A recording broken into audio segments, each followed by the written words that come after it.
Views and opinions of any of the guests of After Hours AM are not necessarily the views and opinions of After Hours AM, its hosts, its staff, or any of its affiliates. Welcome to the After Hours program.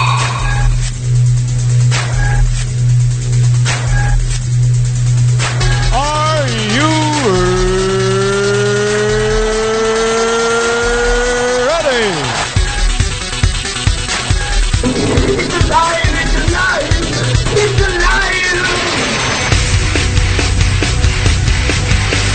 Now broadcasting live from the After Hours AM studio, Joel Sturgis and Eric Olsen.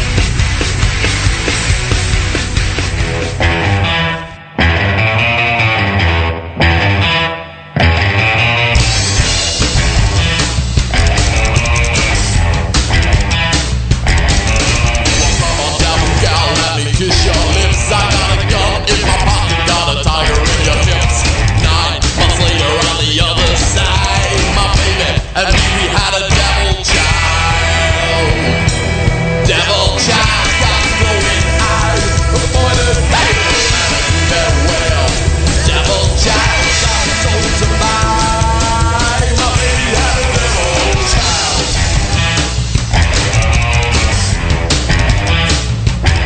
She got horns on her head and a head on fire. Demon seed at night, breed a wish of desire. A dead shot of guns.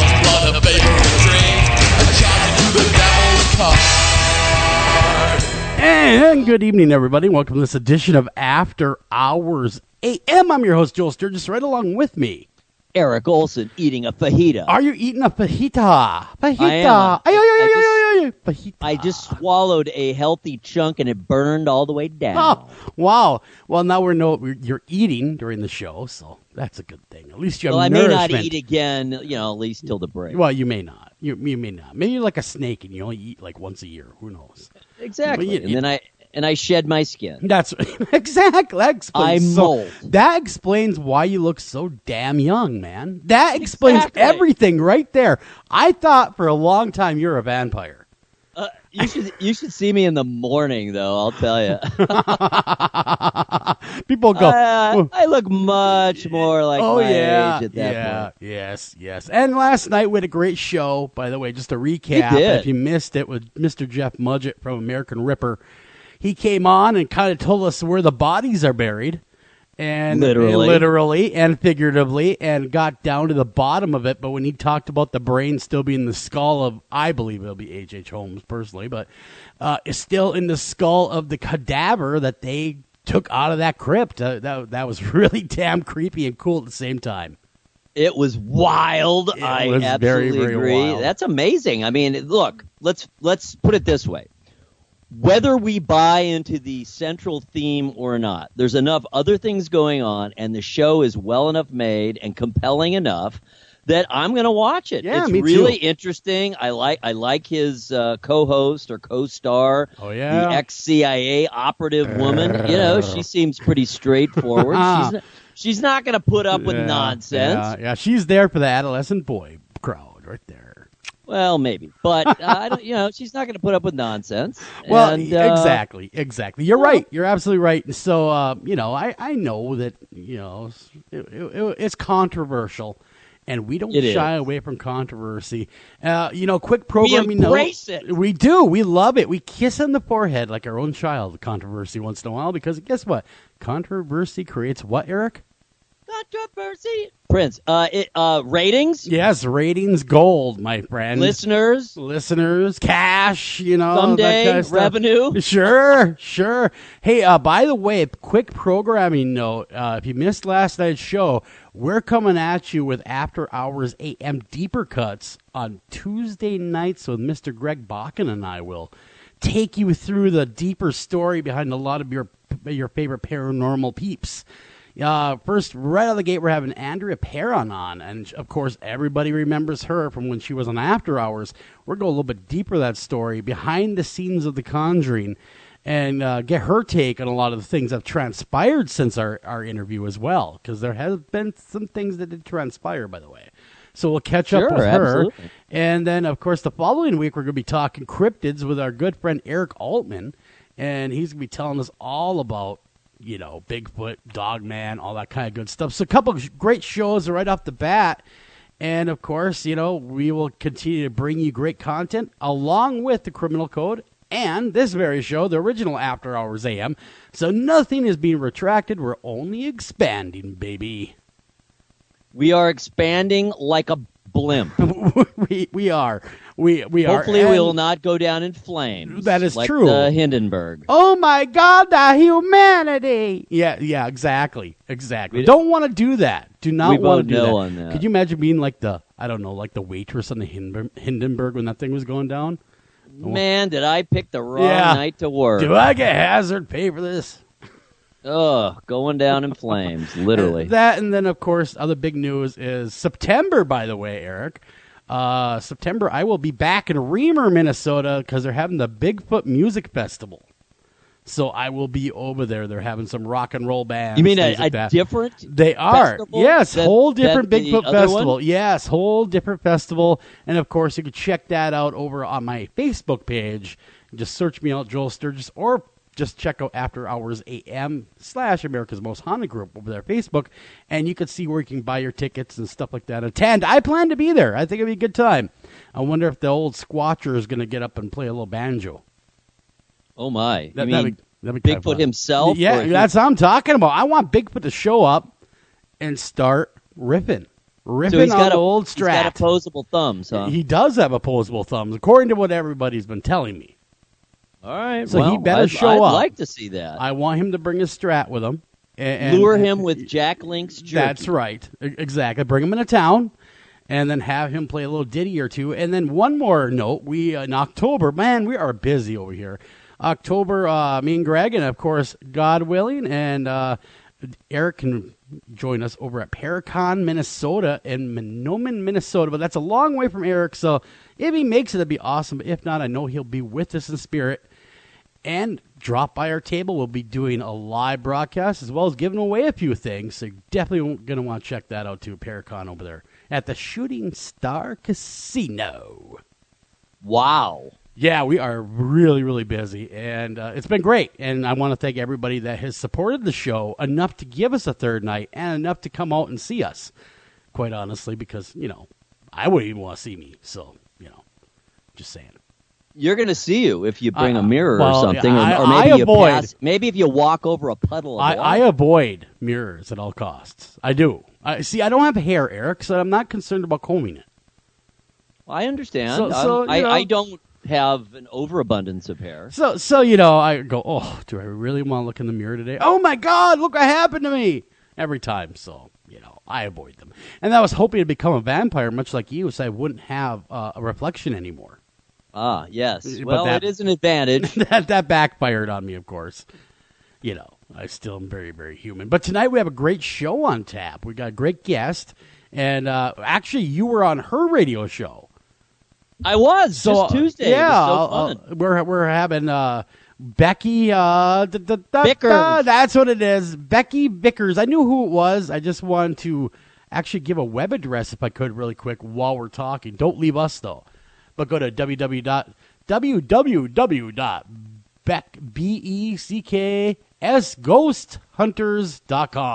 because actually the BECKS stands for something now.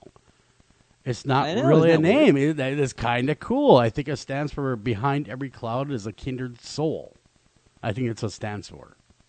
It does, So, which it's a bit of a stretch. Let's face it. It is. But hey, it's all good. It's all good. It is all good. It is And so- all absolutely good. And I had a ball on her show, and I know she's going to be a great guest. She's been an investigator for over 35 years, and she got into it for only the very best reasons, which we will talk about. And she is the world's foremost authority, and I've heard of this, of Goatman's Bridge. Have you heard of that? No, where's Goatman's Bridge located? Denton, Texas, North Texas. Really? See, now, once upon a time, I used to reside in Texas. I know. And Dallas. but I was in Dallas, though. So I didn't leave the big city. I was like, no, I'm good right here. I don't want to go out there. No, I'm good because there's rattlesnakes and coyotes out there. All kinds of So stuff. I would stay in the city where I was safe.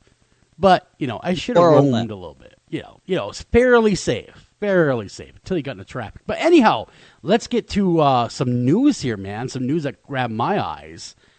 And, man, Cambridge, Ohio. And I know that you're familiar with Cambridge. Am I correct? How far is Cambridge from you, Eric?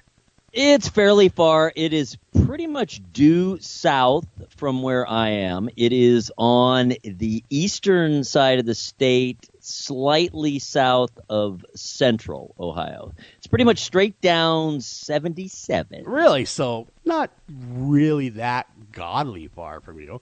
I'm going to need you to jump in the car. Maybe 100 miles. I'm going to need you to jump in the car and go down there because here's proof of the body of the elusive Sasquatch recently found at Salt Fork by a hiker. That's a famous place. And his wife. Infamous Bigfoot place. Really? Okay, so I think that's where the Grassman is, too. Who the hell is the Grassman? Is that the guy selling on with Paco in the corner? What are you talking about, the Grassman? Yeah, from the first Cheech and Chong movie. No, the Grassman is what they call their regional, local Bigfoot-ish type figure. Oh, gotcha. Because he cruises by grass. He's not in the woods. He's in the grasslands. Gotcha. So evidently now they were hiking around nearby Kimbleton, rather. Sorry about that. And have heard of many reports they did, of course, they're saying, of the Bigfoot in the Salt Fork. But they came across him hiking the body. And, of course, right now, evidently, according to this article, the military has taken control and, of course, possession of the corpse. Oh, my. Really now? Now, the reporter... It's a conspiracy? Yeah. He stated that... Government conspiracy. Okay, it goes on here. It's kind of a wordy little article. I'm being oppressed. Look, let me have my free speech. He did state to a reporter that the creature had a compound fracture of its right leg and cause of death may have been due to infection, he said. One of the hikers said this. We must also report that the remains were removed under tight security by the military to an undisclosed location. Naturally. Of course it is. I honestly, Eric, think that the government already has a Bigfoot. And I was talking to a really, really well-known Bigfoot aficionado that has been on Finding Bigfoot. In fact, his name's Mike Hexum, and he's a good friend of mine who lives up by me over here in northern Minnesota. And we had a nice long talk during Bigfoot days because he did attend. And he honestly has been told, in not so many words, that they know about Bigfoot. They know about their habitat. And yes, they do have some in captivity. Would that shock you? Would that shock you if the government came out and said, yeah, we got Bigfoot, we got Nessie too. What you going to do about it? I'm trying to think if it would shock me. Well, come on. It would at least mildly surprise me. A little bit, but then again, there is Area 51. All right? Yeah, but... government has been doing weird things for years, my friend. My thinking, however, is, all right, I can get if the government were, not that I think they are, but if the government were hiding UFO / government hides everything. Come on. Blah, blah, blah. I could get it if they were hiding that, not admitting it, reverse engineering the technology, all that stuff, all those things we've heard for years and years and years. It would make sense because, yes, if that information came out, it could really undermine and disrupt a number of things. But who cares if there's a Bigfoot? What difference would it make? Yeah, well, exactly. I'm right there with you. Don't get me wrong. It would just be like, oh, that's cool. You know what I mean? It wouldn't undermine society. Wouldn't undermine our culture. It wouldn't undermine religion. It might cause mass hysteria. Oh, I doubt it. It might. You just never know, Eric. There's got to be a reason. I'm trying to picture why there would be mass hysteria. I think people would be fascinated and amazed. It would bring up so many interesting points because we would get to see how human-like they are. And, if they are human-like, they're like Harry and the Hendersons. I hear you. But, let's not get too crazy, though, because this is not the first time a story like this has broken. Rick Dyer has claimed to have a body and claimed to have turned it over to authorities and claimed to allow them to do testing when it did indeed turn out to be a complete hoax. So, Yes, so, all of that is true. Yeah, so that's why I'm not going, oh my God, Eric, you need to get in the car right now, get down there, get some snapshots with it. You need to do the selfie bit with it. That would be fun. That would be, with Jack Links holding the Bigfoot, Well, have you heard about the monkey?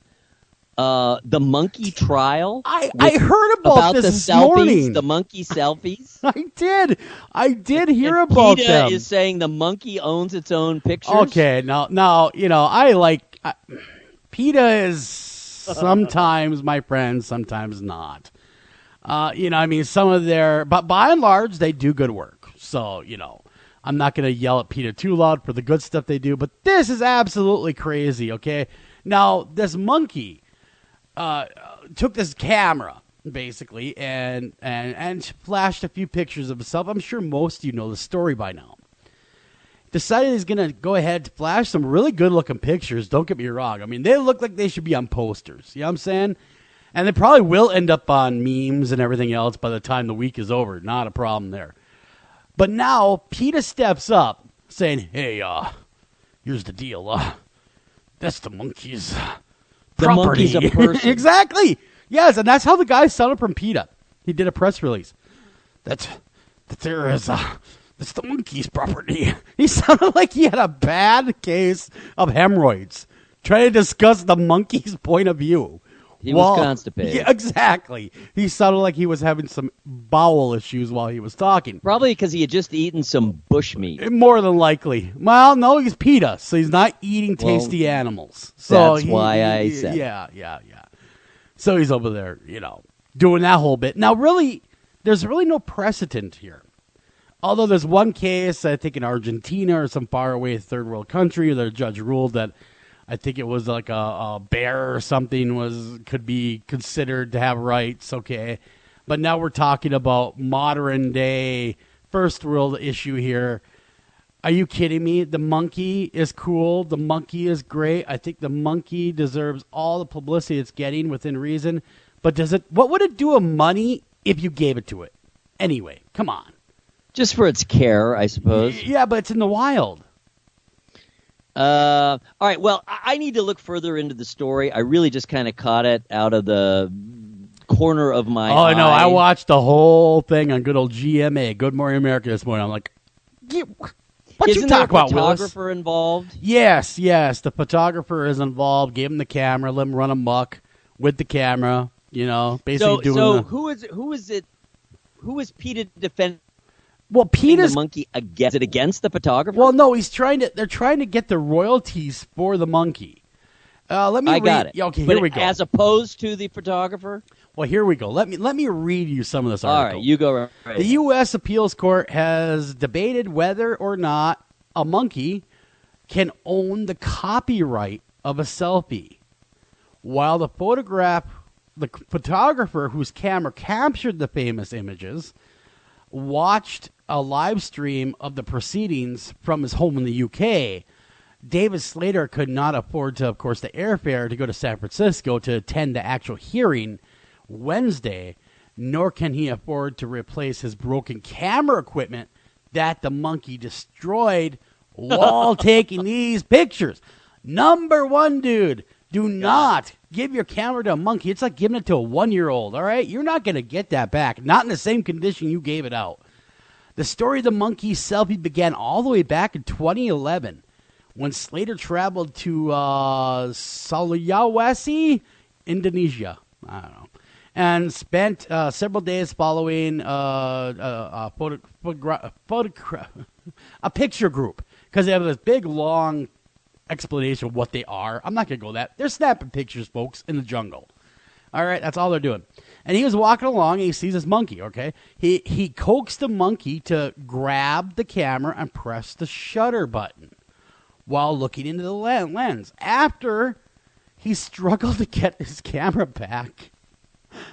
Okay, then he looked. Upon further review, he came across these wonderful selfies that the monkey had taken with now the broken camera. Now, the argument is because he has since gone on to sell posters and stuff with this likeness of this monkey. Got it. And he's made profit on this likeness of this monkey. So now PETA's saying, well, hold on there. Let's not get too... Come on, David. Here's the deal, is you got to give the monkey his cut. Well... Got it. Yeah, exactly. Because he's made money now on the posters. You know. But the monkey is in the wild. The monkey is in the wild. He was. So we don't even know where the wilds. monkey is. We don't even know where the monkey is. I mean, unless we don't even somebody, know if the monkey's alive. We have no idea unless someone captured the monkey and said, "Come on, I'm your uncle. Get over here." Shock the monkey. Shock the monkey. Isn't there a song? There is. It's called "Shock the Monkey." Peter Gabriel. Oh my God, our listeners are in the toilet. No, we are not going to spank the monkey to show who's boss. Thank you very much for asking. Oh boy, it's already getting rowdy. Boy, are we simpatico with our listeners, huh? It's already getting rowdy, Eric. Already We getting think rowdy. alike. Yeah, it's already getting rowdy, and we're not even through the first half hour yet. So anyhow, Ridiculous minds think alike. Exactly. So if you go to Indonesia and you actively coax the monkey to grab your camera, start running around, flash pictures, and destroying the camera in the process, but yet you make a buttload of money on the photographs selling them, PETA turns around and says, well, David, here's the deal, is you have to go ahead and give the monkey money. And, of course, that made him a mad monkey by saying, oh, hell no, I'm not giving you no money. So that's where we're standing right now. In a nutshell. Except with an English accent. Oh, yeah, exactly. I don't do a very good British accent, so I don't want to, totally destroy that British accent, so I'd even try. Okay. So I went more I got it. You That is a interesting telling of that tale. Well, it's the best I could do on the fly, man. I know much more now than I did before. Oh, man. Just silly as it sounds. As silly as it sounds. And there's a silly one right here. As long as we're on the silly path, we might as well stay there. 2 British athletes starring a reality show are claiming that a sex ghost seems to be haunting their hotel room. They and Kesha. Oh, yeah, that's right. She claimed to have that, too. A British Paralympian, Kadena Cox, and a retired rugby star, Garth Thomas, are 2 of the celebrities complaining on the show on British television, The Jump, it's called. It's a show featuring famous people competing in various snow sports, which they take part in, of course. The season's first episode aired this last Sunday on Channel 4 network over in the UK. But the show is scaring up more attention for what's happening to the celebs in their hotel room. Oh! During the episode, 25-year-old Cox reportedly asked for a new room after allegedly being sexually violated by a ghost. Bummer. Another competing celebrity, Emma Parker Bowles, the Duchess of Cornwall, niece said on the show that Cox was she was penetrated by some sort of paranormal entity. How would she know? I'm just saying. It seems odd. I mean, are you that intimate that you're over there going, yep, I see what's going on? So that just seems weird. And then, of course, they go on to say that they were assaulted by this entity that was a little bit on the Randy side. Just keeping with the whole British thing. Yeah, does that make you Randy, baby? Does that make you Randy? And so they got a little freaky naughty with the paranormal kind. My heavens! Well, yeah. I wonder what the rationale is behind that, unless they really mean it. True. Yeah, I mean, why would you say that if it's not really going on? But then again, let's face it, British D-list celebrities might say most anything. Yeah. Well, remember in 2016, Kobe Bryant claimed to be touched. Remember that? Yep. So he claimed that people were up in his business of the ghostly kind. Right. So they're not the only ones for athletes. I do. I remember. Evidently, the paranormal, the ghostly side has a thing for athletes. Well, who doesn't? Well, true, especially that Danica Kirkpatrick, huh? I like your growl that you're busting out tonight. I am. I was working on it all day. But yeah, Danica was hot back in the day. But yes, that is what they're claiming, is they are being sexually molested and raped and everything else by unseen ghosts. Now, they don't seem too troubled by it. You know what I mean? They don't like say, "Oh my God, it was the worst experience of my life." You don't hear that in that article. You know where I'm going with that, right? I'm thinking they didn't dislike it as much as they thought. Right. Or either that, or they are completely full of dog bunk. That there's nothing going on. That's just, you know what I mean? So I don't know. I don't know either. What do you think, man? These, you've been in TV before, right? You've been around TV people, and you've been around D-list celebrities. I have been. Well, and some would say you're as amongst... an E-list. As an E-list celebrity, I've been around. Yes. I forgot you are a celebrity, and, you've done something I could only wish to do. And you know what that is. No. What? You're in a porno, man. No, I wasn't in it. I worked on it. I'm always going to go there, right? I'm never going to let you quite live that down. Featured. I was merely an employee. I am just jealous. All right, that's all. I'm just saying I'm jealous. But it was fun. It must have been fun. It must have been fun. The only movie I was ever in was Dopey North Country with Charlize Theron in it. Well, that's cool. Yeah, it was not as cool as it sounds. Trust me. Nowhere near as cool. And then when the part you are in gets cut, oh man, I still want to show my friends. I hate that. I hate it. But so did you have a line or anything? Kind of, not much of anything. I was more of an extra. Yeah, I mean, it wasn't anything too extraordinary or anything. I can't remember what I had to say. It's something like one line thing, like "excuse me" or something in a bar. It was really not much of anything, and and that was really the end of my film career right there. Oh, excuse me, I'll walk through. Interesting. It really hurt my feelings, though. They wouldn't give me more. And then the small role I did have hit the cutting room floor. My heavens. Not fair. So getting back to my point was, you've hung out with celebrities. Are some of them more diva-ish than others? Where, where they might kind of go, "Oh my God, there's something in my room," even if there isn't? Well, of course. Of course. It's all about the publicity. You got the whole mindset of, there's no such thing as bad publicity. Well, and, it all depends if you're Charlie Sheen. I mean, ask him that.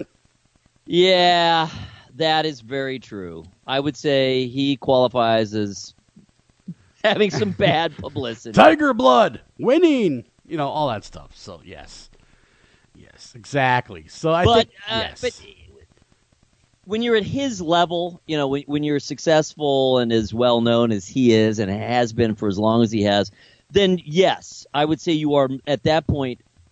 There is such thing as bad publicity, because it's not like it's going to make you better known. Yeah. The point of publicity, and why those who are not at that level would want any kind of publicity, is simply to make themselves better known. So even if it's something that comes across as relatively silly, like ghost sex, sure, there's plenty out there who would go right ahead. Ghost sex. Tonight, after hours AM, we explore ghost sex. Who's having it, who's not?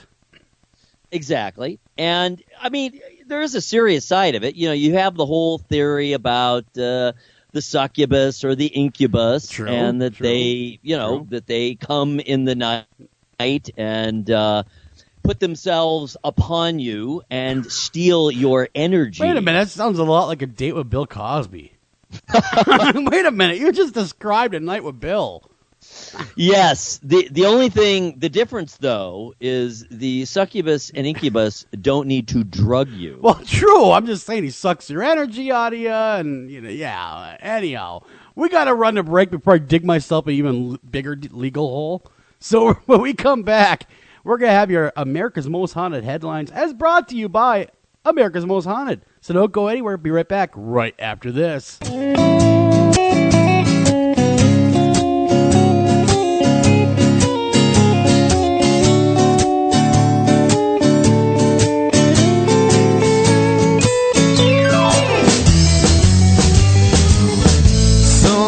Water, maybe something that I breathe,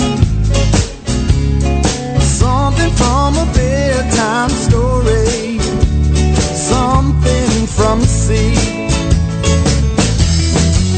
Hey, you're listening to After Hours AM, and if you're listening to us via podcast, make sure you like us, follow us, review us, tell your friends about us, tell grandma about us, and keep listening. This is Jen McGowan, founder of Wayward Souls Promotions, a company dedicated to helping individuals, teens, radio shows, and others that are seeking exposure for their individual events, conventions, and shows. We offer a wide variety of advertising, such as web-based article, social media posts, podcast advertisement, and so on. Contact us at paranormalpromotion@gmail.com, visit us on Facebook at Wayward Souls Promotions, and visit our website at www.waywardsoulspromotions.com. Hey everybody, this is Joel Sturgis, and did you know that After Hours AM and America's Most Haunted have a great new website out there? You're going to want to visit America's-most-haunted.com. There you can get all the new content from all the writers for America's Most Haunted, as well as the great haunted headlines everybody loves each and every week, as well as catch After Hours AM live right there, along with podcasts, past shows, and get to know your hosts, as well as contact us all in one stop. You're going to love it. You're not going to want to go anywhere else. So come to America's-most-haunted.com today.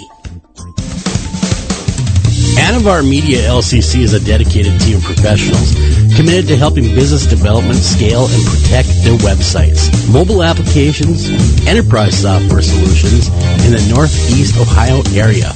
Locally owned since 2012, our client-centered values truly sets Anavar apart. Contact us today to learn how you can get 25% off your first project. Call them at 234-380-4852. Again, that's 234-380-4852, or visit them at www.anavar.com. Again, that's www.anavar.com. You're listening to After Hours AM. Do you have a question for the guests or even the host? That's really easy. Go ahead and email those questions to afterhoursam@gmail.com. Are you feeling like picking up the phone and being part of the show? Call us at 612-326-6874, 612-326-6874. Come be part of the madness. The number you have reached, 911, has been changed to a non-published number.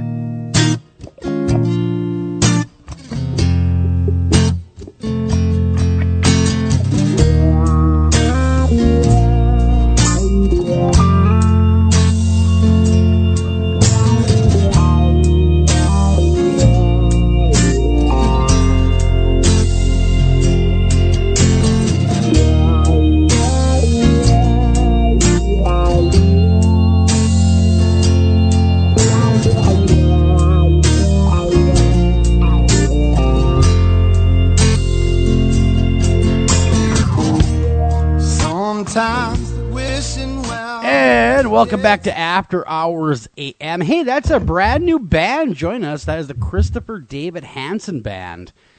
God, they play some really good rhythm and blues, man. You're going to have to check them out online. Of course, you can go to their website, which is davidchristopherhansenband.com. Check it out. They got 3 CDs available, and they really remind me of a Stevie Ray Vaughan. You know, in that kind of smooth blues with the hard guitar. So check them out if you get a chance. And, of course, I'm your host, Joel Sturgis, so right along with me, Eric Olsen. And we are coming right back at it with your America's Most Haunted headlines, brought to you by America's Most Haunted. And maybe Wayward Souls. Hey, guys, they just popped in to say hello. That, of course, is our PR people that are get the word out about the shows, and I just want to thank them again because they really ramped it up for the Jeff Mudger show, man. They really worked hard. So I appreciate everything you guys are doing over there. That's Wayward Souls Productions. And if you want to get us at your event, you can contact them, and they will arrange that. So, don't call us, call them. So anyhow, getting to the headlines. Yes, my friends, go to twitter.com/AMHaunted or just at AMHaunted. It's the America's Most Haunted Twitter feed. And I'm very happy to say, in fact, relieved to say, I'm kind of back in the groove now, back posting daily after some weeks off, much more than I've been. Back in the New York groove? Yeah. I'm back in the New York groove. So we're talking all things paranormal, spooky, and amazemo. So follow along. The reason to go and look at it is you can see the pictures and you can click through to the links. Plus you can follow us and you can like us and retweet us and do all that cool, groovy stuff. All right. First one, a little bit controversial once again. Have you heard about whitewashing in Hollywood? Yes, I have. I have here and there. So for the benefit of those that aren't familiar with that term, and because it's a quite old term, will you fill us in? Yes, I certainly will. Where it's been coming up lately has been in taking Asian, and in this case Japanese, source material, generally anime or in this case manga, but then casting Caucasian actors rather than Asian actors in the roles. Now, to me, I don't know. Is it really that big a deal? I wouldn't think so. I mean, if you're making an American version of a Japanese comic book, then I guess you're allowed to use American actors, right? I would assume they'd want American actors if it's an English-speaking movie with American characters. I believe part of the argument is, okay, well, they can be American, but they should be Asian American. All right. Man. All right, so anyway, that's an argument. New film coming to Netflix in August called Death Note. It actually looks really cool. It does. I'm going to check that out. I saw the trailer for it, and it looks super cool. Yeah, and it's good old what's his name, Wolf. I can't think of his first name now, but he was one of the Nat Wolf. He was one of the Naked Brothers. You remember the Naked Brothers band on Nickelodeon? I do remember the Naked Brothers. He's in this? He is. He's all grown up now. I think he's like 22. Dude, speaking of, and he's doing really well. He's a very successful actor. Wow. I wondered he's whatever no longer happened to a them. Naked Brother. Really? He has clothes on. Speaking of brothers that have aged, did you see Hanson the other day? I know I'm totally sidetracking, but they've gotten old. Whoa. Well, sure. Bop's 25 years ago. Bop. Think about it. Bop. A long I hate this time. song. I really hate singing it. Bop. Okay, moving on. All right, so Death Note. Check it out. We got the trailer. We got a poster. It looks pretty cool. And it's about the story of a teen who finds a supernatural notebook and wreaks havoc with it. No, not havoc. Havoc. Oh. All right, moving along. Speaking of comics, guess what is coming to the comic art form? Something very famous, a very famous book series. That's going to comics. Now, without looking, I did hear, I want to say, it wasn't Tales from the Crypt because they were originally a comic. Yes, they were. It was the Vault of Horror, stuff like that. Would it be, going out on a limb here, Goosebumps by chance? Yes, really? Goosebumps. Okay, because I didn't even look, because I did hear something earlier on CNN about it. Good guess. And so R.L. Stine is not actually writing it, but what they're doing is they're taking settings from the books and they're taking characters from the books and writing all new stories around them.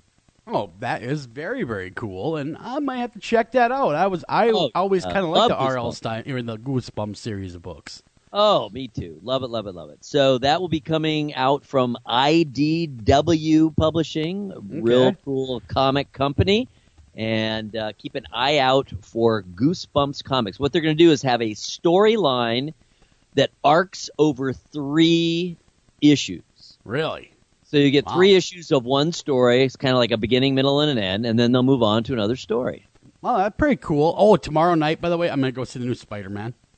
Ooh, I don't know if I want to see that or not because, it's getting amazing ratings. And my daughter, who is only a marginal superhero fan, I mean, she's got to really, really like it in order to like it, if you know what I mean. Yeah, I know what she you're saying. saw it, and she said it was great. Oh, cool, because, see, now, remember when Tobey Maguire did so well with it. Yep. He was kind of the original reincarnation of Spider-Man. He was. And those were great movies. Yeah, very, very great movies. And so, especially the first two. Yeah, oh, definitely. The third one, not so much. And that could be why they didn't make another one on Toby. Then he got a little old. Yeah, he was getting old by then. He got gray hair by the third one. And he can't really play a teenager anymore. The camel, the straw that broke the camel's back was the AARP card that got delivered on set. On the set. Right on the set. No, I think he's about 30 by then. Now he's in those commercials that says, "Do you use catheters? So do I." Keep them clean. And what's the other one? What's the breathing thing? Oh, God, yes. CPAP or something? Yeah. CPAP. Keep the infections out of there. Do you sound like a truck coming through a Mack truck coming through a small town at midnight? Well, so did I. That's why we're the CPAP. All right, check this out. Next one. This is really cool. There's an edited trailer for Ghostbusters where they basically it's a mashup. Yeah. Where they transform it into a straight up horror film. Oh man, I always thought Ghostbusters, I loved it. And quite honestly, like everybody else, that was the movie in the 80s, the paranormal movie. But I always wondered what it would have been like if they would have taken the left turn instead of the right and went into more of a horror genre with that. Yeah, I mean, there are scary parts, certainly. There and really the are. overall theme is, clearly paranormal / supernatural, no question about it. But there's also a lot of humor, of course. So, it's interesting. So check that out. You can click through. And again, this is from the America's Most Haunted Twitter feed at AM Haunted. Just go to twitter.com/ AM Haunted. I'm Gozer. And you can see that trailer, which is very cool. It comes from, I'm sure it's up other places, but it's up on YouTube as well. All right. Just when you thought it was safe to go back to Amityville. No, yeah, you thought wrong. You definitely thought wrong. You be wrong. Eli Roth is going to produce, I couldn't even believe it was this number, the 20th film involving the Amityville. There's been that many films? There have been 19. Wow. This will be the 20th. Man, I had no idea there were so many Amityville films out there. Now, that they don't all have it in the title. Yeah, but it loops around. It is, that house is the subject of 19 films. Damn. This will be the 20th. Man, they got some mileage out of there. I know I've always wanted to talk about Daniel Lutz. From that documentary that came out, my Amityville Horror.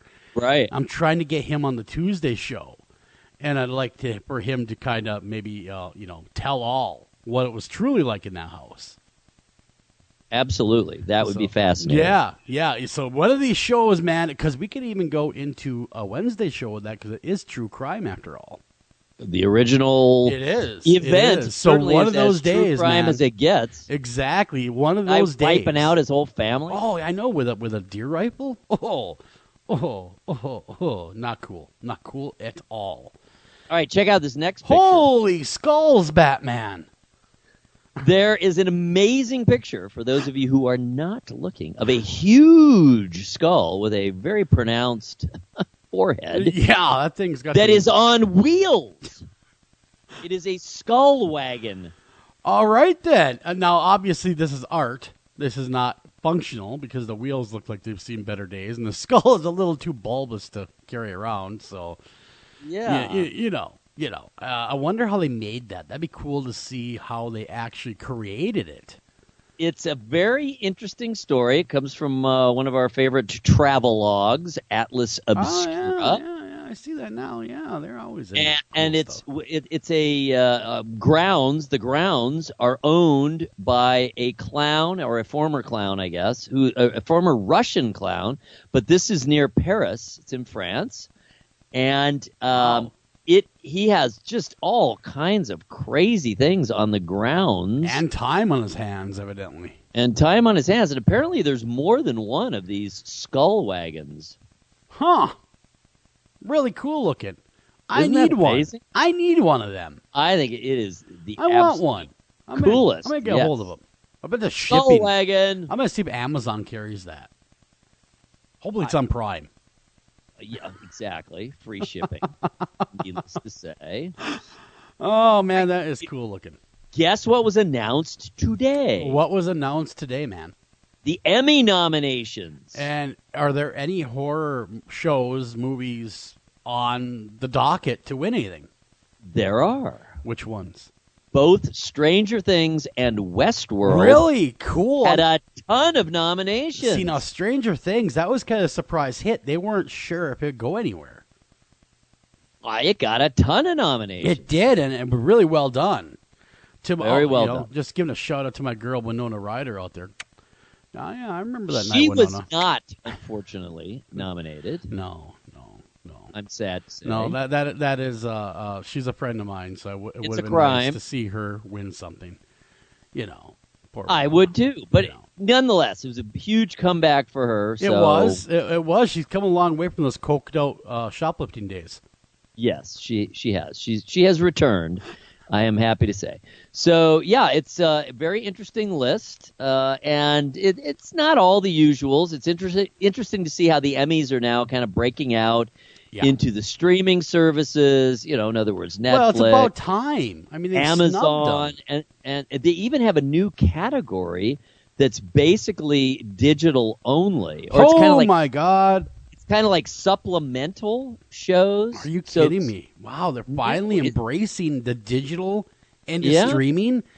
I thought for sure. See, now we did a show, about a year and a half ago, about where TV was moving, and that is something that they had predicted happening. If you go back and listen, that they'll start taking streaming video more seriously as an art medium. And they have. They are. Yeah, they are. They were absolutely correct. At that time during the show, I'm like, yeah, whatever, man. But yeah, no, absolutely. I'm pleased to see that the streaming is now being included. Now, you have a couple powerhouse film houses now. You have Netflix that makes their own stuff. You have Amazon that's taken a buttload of money and put it into making their own stuff. Yep. And then, of course, Hulu has done the same thing here and there. Hulu made that latest Stephen King that Stephen King show. What was it about Kennedy assassination? I know it's a date. Right, 1962. Yes, yeah, exactly. And it was a really well done. So they are starting to gain a lot of steam on that end. So that's good to see. Speaking of which, there's yet another, in an endless line of Stephen King adaptations now on Spike. Have you ever watched the Spike channel? Yes, I have, but it's more for college students, so I don't know what time they're doing The Mist, man. It is definitely for young men. There's no doubt about it. Yeah, I have But yeah, not they're doing The caught Mist. Yet. You're absolutely right. I haven't caught The Mist. I love the movie. I love the book. The novella that was The Mist. Wasn't even a full book, to be honest with you. Novella, right? Yep. It ended up being that, and then of course they took a run into making a feature film, and of course I haven't seen the show. Hopefully it's as good as the movie and the book, but I'm gonna wait till they're all done and I can gorge myself on it. Yes, you are of that ilk. I am, man. I'm a binger, man. I'm binge and purge all day. Binging gives me a headache. Really? I must admit, yeah. Oh. I mean, I just can't sit there forever and watch. If I got show after show after show with no break in between, it just makes my brain explode. If I got like a 6-pack of Gatorades, maybe a bag of Cool Ranch chips, maybe some peanut butter cups, I'm good. I'm sitting there till the bitter end, baby. My heavens. Those are not any things that I would eat. No Gatorade for you? No Gatorade? No, I like Gatorade. No, it just never occurs to me. I would just drink ice water. Say what? Okay, I know. So when you go to the movies, Eric, are you a popcorn guy, or are you just a go to the movie and sit there kind of guy? Usually, I'll just sit there. But if I'm with people who demand it, which usually I am, because it's either Dawn or the kids or both. I'll eat a little bit of popcorn, but the butter, the gooey. That's the best stuff. When I go see the new Spider-Man tomorrow night, I'll be thinking of you while I'm eating my absolutely butter, just swimming in the butter. But it's not real butter. No, it's margarine, like butter I think. juice. Yes, butter juice. Some kind of butter juice. They grab a butter and they squeeze it. There's a machine they put it through. Kind of like when you get orange juice. Ew. Oh. I like popcorn fine. I just don't eat a lot of it Yeah. because it kind of makes me feel sick. Yeah, well, it's not for everybody. It's not for everybody. But I will be All watching right. the Spider-Man, eating my popcorn, going, yep, this sure is good. Yeah, you could throw a couple pieces in my direction. I will. I'll share with you. Don't worry. Turn to the east, the southeast. I will. I'll do that. I will definitely do that. I'll mail it to you. I'll FedEx it to you. Outstanding.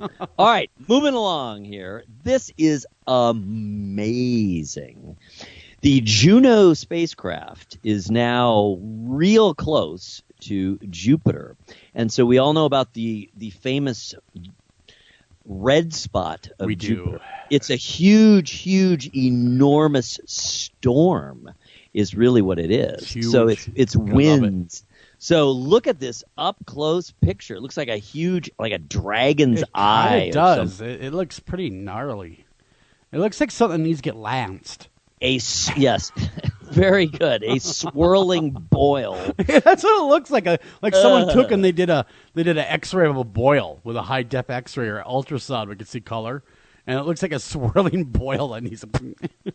But it is an amazing picture from up close, like literally. I think within the Jupiter atmosphere. Even I mean, it's that close. It's very close. Very very close. I'm glad I'm not there. Yeah, it probably would be unpleasant. Oh, dude! All right. Before we get off space, just really quick, I saw the movie Life the other day. Ah, how was it? It was not. You got to see that. It is so. Okay, when we watched it, I watched it with a couple other people. I'm going, this is aliens. No, not Life. This is aliens. I'm telling you. So after the movie was done, we popped in the original 1978 Aliens or 79 Aliens of Sigourney Weaver. They're like, oh my God, they completely stole the movie. We just watched Aliens too. Isn't that funny? Yeah, the Alien. I mean, we just within the last week, really we watched a great Aliens. movie. Yeah. Still a good movie. Still holds up. But yes, definitely borrow a lot from Alien. Interesting. Yes. Very interesting. All right. Well, we are not leaving space because look at those next two pictures. Yes. The moon is no longer round. No, it's not. It kind of looks like maybe a ball that's deflated.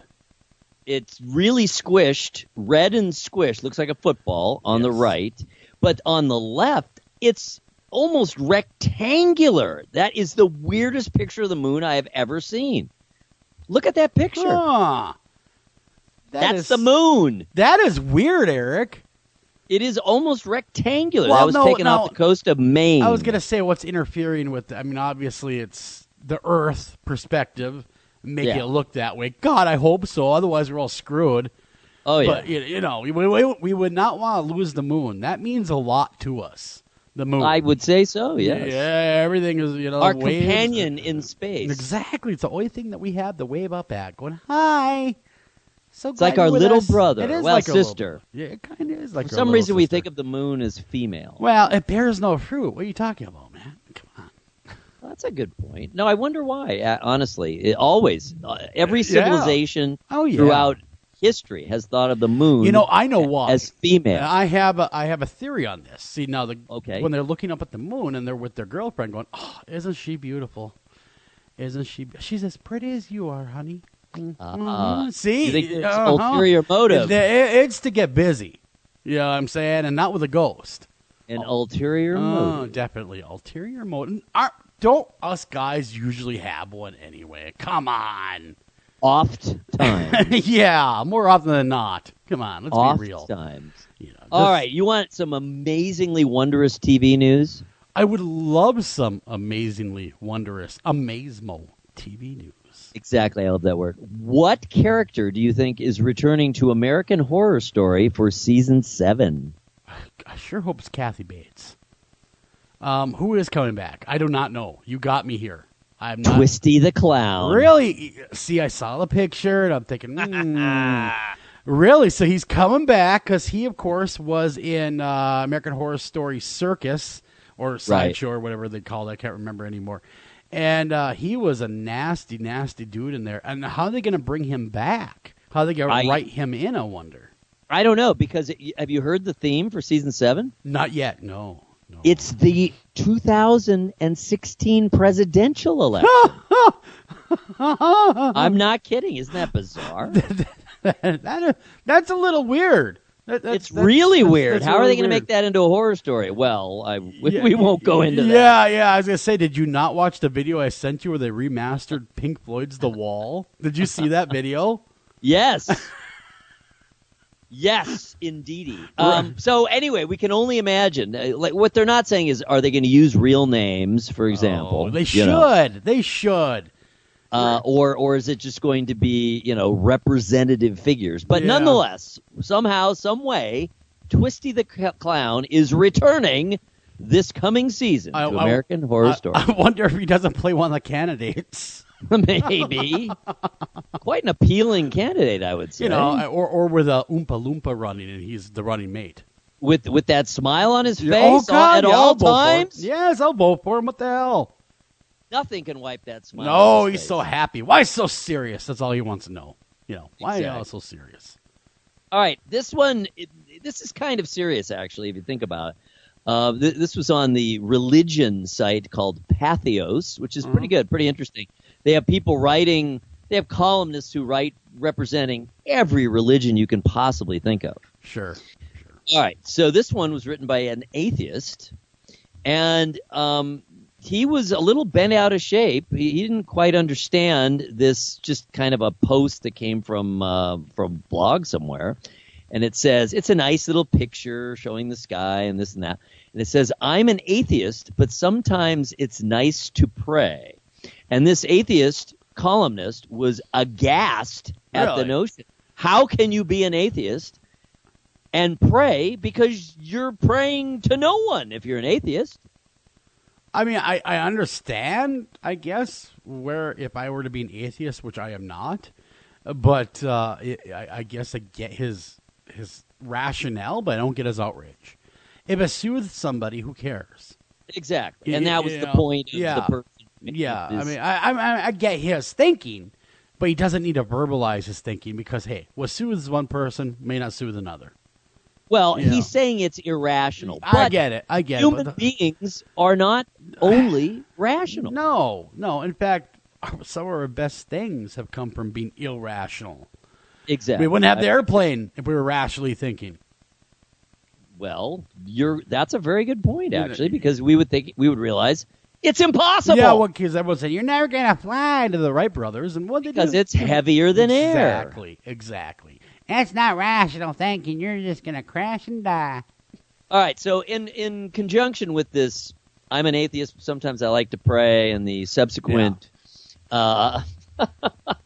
response by the columnist, I hear atheists who pray are forming a club with pacifists who kill. And they're gonna rationalize against my God. Yes, we're getting together. We're going to form a coalition. We're too far put out. They don't recognize us, so we're coming together. Oxymorons. Yes, we're the oxymoron crew.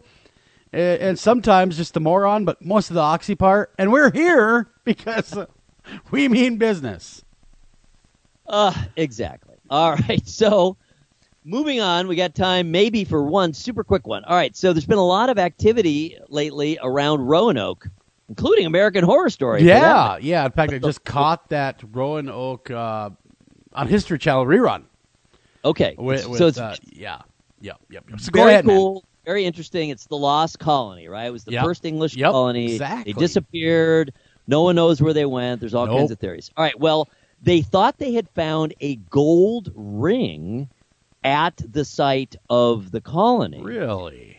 But 10 years later, when they finally get around to actually testing it, it's just brass. So in other words, the ring didn't come from England. It's not a symbol of the king. Yeah. And so it doesn't mean anything. Well, that's a They bummer. think it was just a trinket that could have been traded by Indians much later Yeah. than the colony itself. Man, but there's still all kinds of very interesting theories about the colony. Where did they go? What happened to them? Exactly. I think the most reasonable one, the one that most people seem to adhere to these days, is that they were just absorbed to the Indian population. Yeah, very well could have been. I mean, starvation would have been taking over and a few other factors that would have made them turn to the Indian population for help.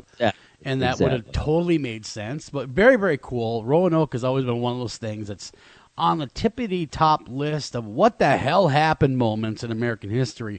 We come back, though. We have to run the break and listen to some Fox News. We'll come back with Becky Vickers. Don't go anywhere. It's going to be a lot of fun. She's been around a while. She knows some stuff about the paranormal. Don't go anywhere. We'll be right back right after this.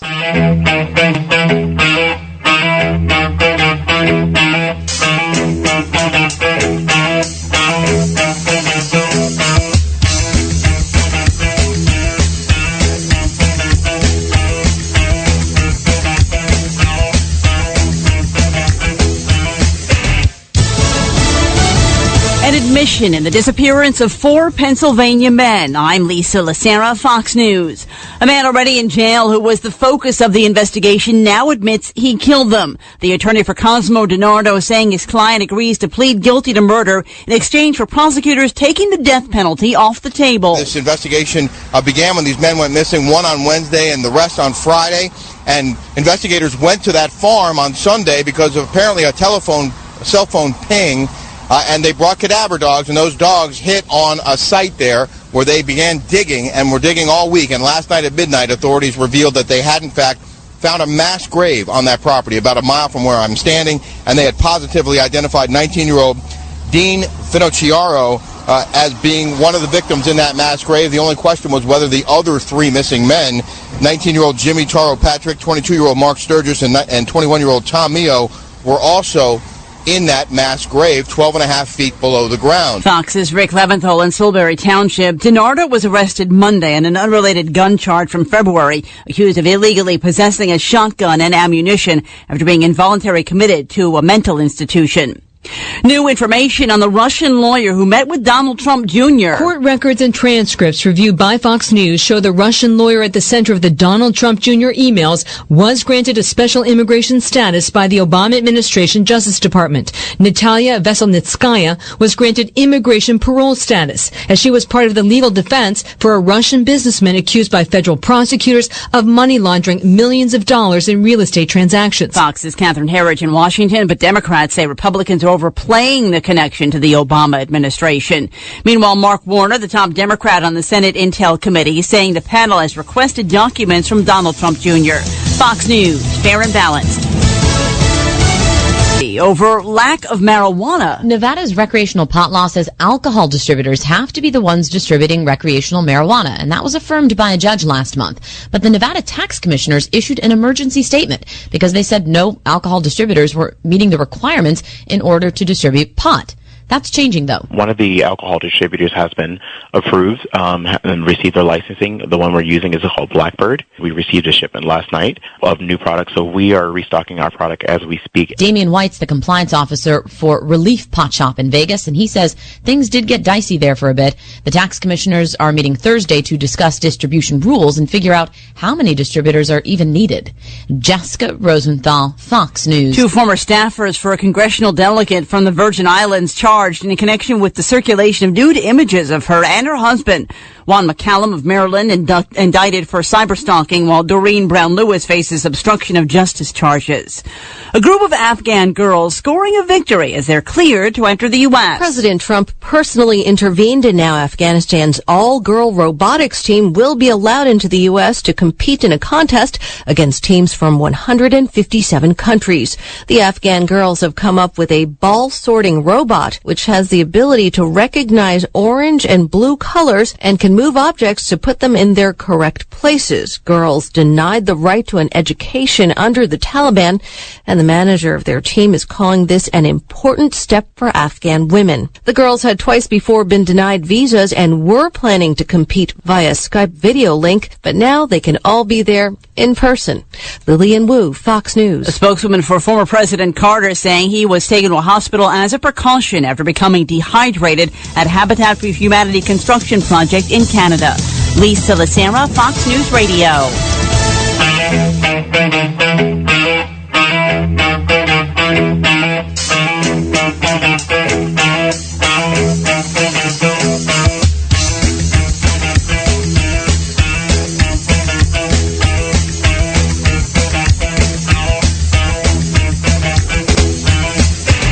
Welcome back to After Hours AM, everybody. I'm your host, Joel Sturgis. Right along with me, Eric Olsen, the master of the fajita. And we are right back at you. I'm still gnawing on that fajita. You are. It's the world's biggest fajita. Fox News is never long enough. You cannot down a fajita in the time it does. It is not fajita length. No, it is not. They should really expand a couple minutes. But we have a great guest on tap, as always on the show. But why don't you, Eric, tell us a little bit about her. I shall.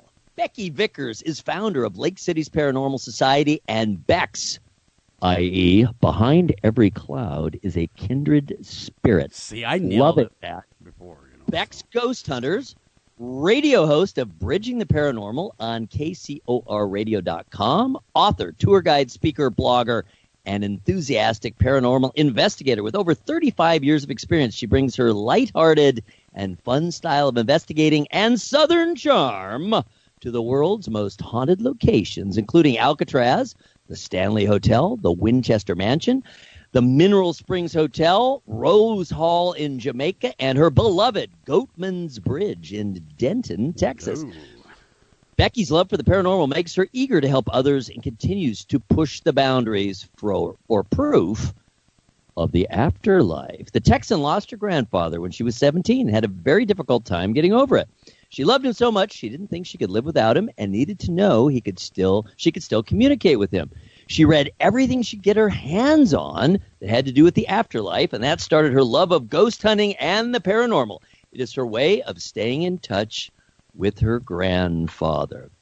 Becky's been featured on My Ghost Stories and the Halloween special Route 66 on Ghost Adventures. She also writes a weekly blog, BecksGhostHunters.com, on her experiences and all things paranormal. When she is not investigating or blogging, she is speaking at conferences, teaching Ghost Hunting 101, making appearances, and giving tours at the very haunted old Olsen Bridge, better known as Goatman's. Yeah.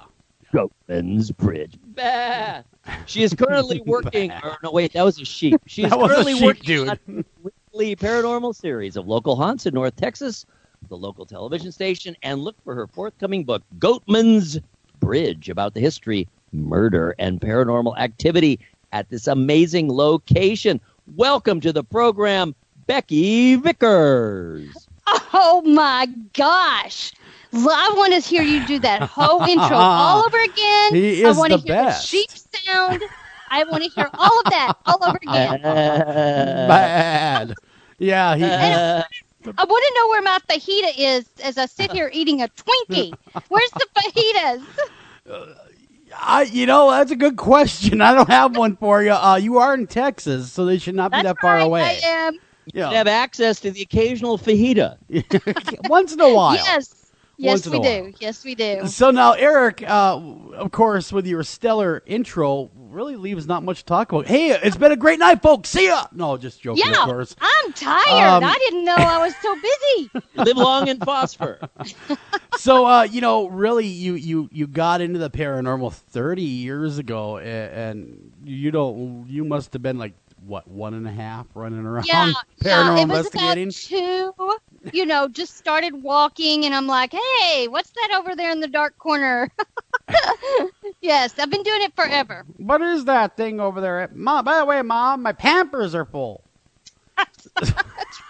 That's right. So well, I gave the Reader's Digest version of your grandfather tale, but I would much rather hear it from you because obviously it really was important to you and struck a chord. Yeah, exactly. And so why don't you tell us about that and then just kind of what we don't know, what I don't know is, have you been able to communicate with him? Yeah. You know what? Okay, so here's the deal. By the time the show is over, I'm going to be talking like this and try to do the sound effects that you guys are doing because it's so freaking awesome. I just want to listen to you guys talk because you're doing it so cool. Oh. Aw, shucks. Yeah. You're such a nice lady. Oh.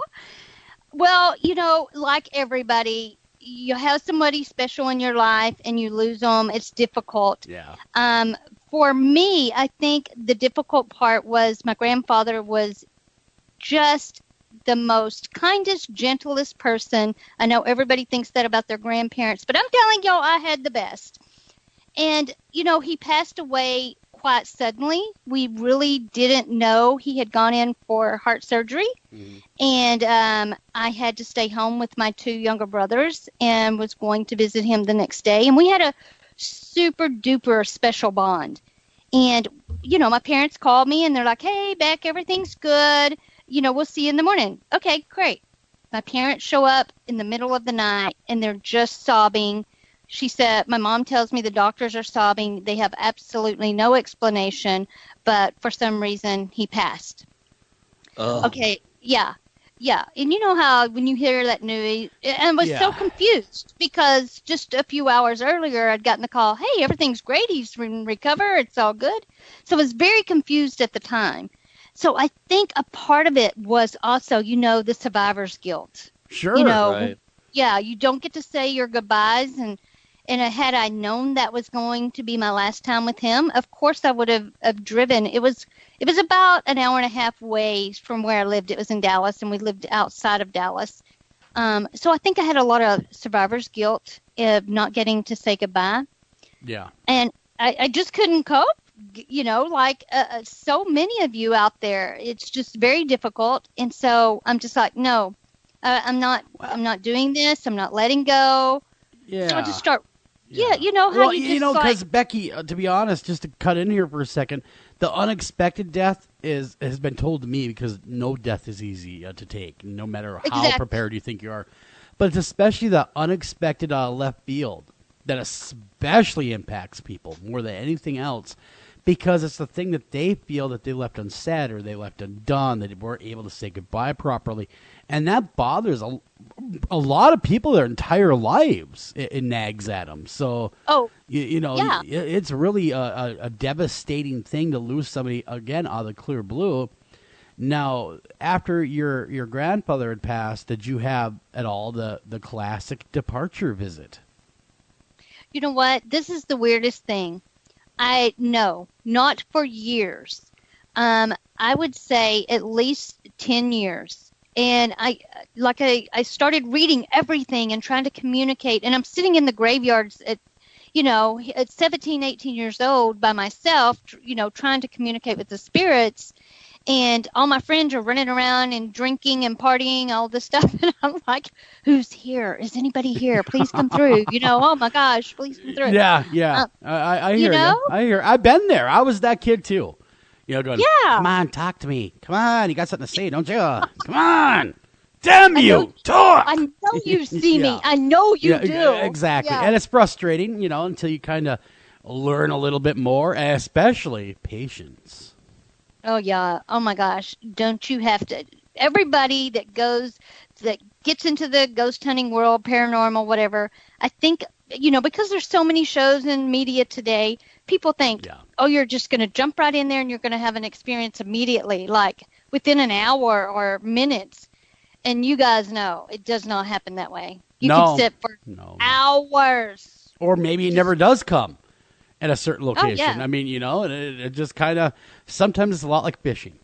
Some of us get lucky and we catch the big fish, and other times not so much.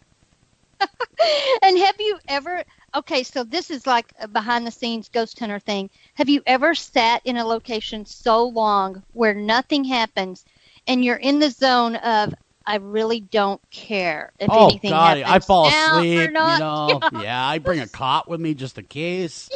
I'm know? over it. I don't care. You know, Move the chair. I don't care. I could care less. Turn that damn flashlight off, would you? Because I'm sick of looking at it. Yeah, ennui sets in. And if you think about it, part of that feeling is kind of a resentment that they haven't participated, right? Yeah. The underlying feeling is, how dare you, spooks? Yeah. How dare you ignore me? How dare you have something better to do than to interact with me? But the media kind of portrays it. Charming ghost hunter. Exactly. I'm the best looking one of the bunch here. Come on, talk to me. I mean, what the hell? Are you watching The Bachelor or whatever on TV? I mean, come on. But the thing of it is the media now has totally portrayed it to be another way. Yeah, I mean, the other way where there should be something happening like every nanosecond a lot of times. Oh, my gosh, Joel, isn't that right? I mean, that's what I mean. People see this on TV. They think they're going to go in and immediately have a experience. And a lot of I had a host on not too long ago. Her name was Sherry Brake, and she put it to me so, I mean, just one of those light bulb moments. She said, there are couch potato ghost hunters. Yeah, kind of like armchair quarterbacks. Absolutely. Yeah. They just sit on the couch and they ghost hunt through the TV, and so that's the way they think it really is, and it's just not. But on the same I know token, Sherry. She's from Ohio. Do you? Yeah. Isn't she wonderful? She's very interesting and a very, very good speaker. I love her. She's very nice person. But on the same token, though, not about her, but about the TV, is it's brought a whole lot of folks in that may not have ever gone out. Absolutely. To investigate or find out for themselves. But lately, it's I don't know if you guys have been following the Shepherdstown news that's been breaking. That they, and I don't quite believe it, because actually both me and Eric are friends of Nick Groff, and Nick is beyond reproach if you ask me. Well, he'll be on next week. Of course. And now they're saying that not he, but the production house has not been so up and up with some of the stuff that they've shot. And, what? Yeah. Oh, you didn't hear? No, do tell. I want to know the scoop. Well, according to Dead Central, it's a clearinghouse website that basically carries a lot of the paranormal chatter that's around the area about the television shows. They broke a story saying that the Shepherdstown show is under a microscope now because it was brought to their attention by a very reliable source, i.e. somebody in the production company, that said that it was indeed staged. Quite a few locations were staged for television. I am shocked and amazed that would happen. Well, yeah. Oh, my God, you don't say. I had one of those moments as well. But no, Nick, of course, came out, released a statement that, hey, I had no idea about it, which I want to believe Nick, and I do believe Nick. Until evidence is otherwise, I believe Nick. Because he's always been very, very up and up with both Eric and I, and has been a really good friend, and he's always made it a point to come on this show pretty much before anyone else's show. Isn't that right, Eric? Oh, yeah. When every new season of every show he's on or has something to do with, he will come on and talk with us. And we've always had really, really interesting, in-depth, and very personal conversations. So, yeah, I agree with Joel. As far as I'm concerned, Nick is on the up and up. And, we'll keep an eye on the situation, and it's always interesting. And hey, things can happen that other people don't know about. Well, sure. Things can happen on a set. Oh, exactly. There's editing. It can even happen in editing. That's right. That's exactly. Editing. There's B-roll shooting. There's all sorts of things that these stars of the show may not even be a part of that get edited in that may have not meant to be hit. I mean, the wool was pulled even over their eyes, and they don't know about it until it actually airs. Yeah, but guys, how does he really not know? Does he not get to see what when you're saying you would think that each and every one of them, and I'm pretty positive they are all given screeners of the finished product and all the dailies and everything else as they go through. So that does kind of shock me, but again, I want to believe that when he did come out and said, hey, I had nothing to do with that, or none of that's faked, I want to believe him. I really do. And so I will continue to do so, as will Eric, as he said, until we're proved otherwise. But no, it brings up a whole new topic of the paranormal media. Okay, all these years. Now, oddly enough, there's more. Jason Hawes of Ghost Hunter fame comes to his defense, Nick Groff's defense. I have met Jason. To say that it is not faked and that nothing that he knows of that Nick Groff has done is faked. But a few have blown the whistle saying, yeah, but it's in your own best interest, Hawes, to say that. Right. And, he's been accused of that as well. Exactly. So we will have to watch where this shakes out. Now, am I surprised that there might be some sleight of hand with paranormal programming? Absolutely not. There's sleight of hand with a lot of things. It's television. It's meant to be entertainment. It's not supposed to be the paranormal Bible. It's entertainment. That's right. You know what? And I really don't think... I watch the shows. I know a lot of it is exaggerated to make good TV. But when we filmed the Halloween special with the Ghost Adventurers, I really got a good dose of the behind the scenes. Sure. We shot for 4 days out at this bridge. And so a lot of things you see, you're going... how do I say this without sounding really bad? That you don't like. Yeah. That you're going, okay, that's not really cool. Why would you do that? That's really not what happened, and that's not how it went down. So, I got a dose of the behind the scenes on. So I get it when people are saying, things can happen. Well, do you believe any of these shows? As a rational thinking paranormal investigator with 30 years under her belt, would you honestly sit there and say you believe these shows, or do you take them like I do for entertainment?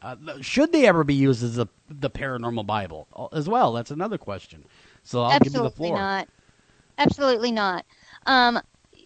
Because it's television, and so I think you can have a good paranormal show, and there are some out there, but again, even those shows are made for television. It's going to have some drama in it and that sort of thing, but it still can be believable. Mm-hmm. Like, I like Nick. I do. I like his show. And, even being on Ghost Adventures, to be quite honest, Zach, I don't like his style of investigating. I think... Well, there's a whole club out there, Becky, I don't want to burst your bubble. There's a whole club that says, I hate Zach. So, you're not alone. So there actually is, now, legitimately, there is a anti-fan club. So you are not alone. So don't worry. Well, just for my personal opinion, the man was very nice. Zach is a nice man. I can say Aaron and Billy and the other guys are exactly what you see on TV. Sure. They're very funny and lighthearted, and I thought they were great. Zach, on the other hand, is very business. There is no getting to know him outside, like during the breaks, we were standing and talking, and he's really not interested in making any sort of chit-chat. So there's no small talk. There's no small talk with him at all, and he's just all business. But here's the thing, and this is what I've noticed, and I'm sure Eric, we've talked to a lot of investigators. It's those small talk moments that bring a lot of paranormal out, because they'll chime in on your little small talk. You'll say, oh, boy, isn't that bridge over there beautiful? And next thing you know, you have an EVP going, it really is. Things like that. So, there's even value in small talk in investigation, because a lot of times that's when it comes, when you're least expecting it.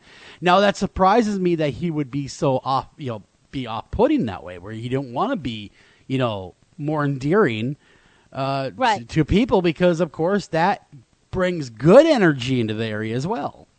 Well, you guys know, just talking to you guys tonight, you guys are fun, you're very upbeat, and I love that, because ghost hunting or researching the paranormal, can be very draining I mean, we deal with death, we deal with sadness. Sure. You interview your clients who are so sad or scared, and sometimes you just need a little bit of light humor, and that's why I like to err on the lighter side of the paranormal and kind of, break the ice a little bit from that darkness. Zach, on the other hand, I think I was a little disappointed, if I'm being honest, is even though his shows are very dramatic and they always catch something amazing on film. Isn't that amazing how they always catch something? Yes. If I'm being honest, I was a little disappointed because the stories that I tell I have experienced firsthand. I don't make them up. I don't need to, because what I've seen and what I've experienced in the paranormal field, is amazing enough. And so when I'm telling him the real deal about the bridge, I can't speak for any other location but my own. I'm trying to give him a little bit of the history and why I believe it is haunted and who I believe haunts it. And he really does not care. Does not care what's going on, how it got there. He really wants to know only the dark side of stuff. So there's no, hey, that's great history. That gives me a good roadmap to who might be here doing this. Because, of course, being a paranormal investigator means you're also equally a historian. Absolutely. Well, what's the point if you don't have your facts? Exactly. Otherwise, it's just kids running around the cemetery trying to get scared. I really believe that an investigator worth their salt also understands the history of the location so they can better serve the paranormal ghosts, if you will, that are there, that may need their help, that may be trapped. Maybe they don't even know they're dead. At least you know who you're probably talking to. Right, exactly. And not that I think that on Ghost Adventures you have to do a ton of history, but some of the spirits at the location that I give tours at are nice. I mean, and I honestly feel a connection with those spirits, and I talk to them frequently. I go to the bridge by myself a lot because I love it. For one thing, it's beautiful there. Yeah. But Zach wasn't interested in those spirits. Oh, tell me about the satanic stuff that goes on. Tell me about the evil stuff. And so I think I was disappointed that he didn't want the whole story. And it kind of surprises me in a lot of ways. Eric, what do you think about all that, man? Well, I mean, it doesn't shock me. And I think what we've seen with Zach is, in some ways, it's kind of a classic case where you become who you pretend to be. And on that show, over the years, it seems like the darker material is what has drawn the most attention, the most interest.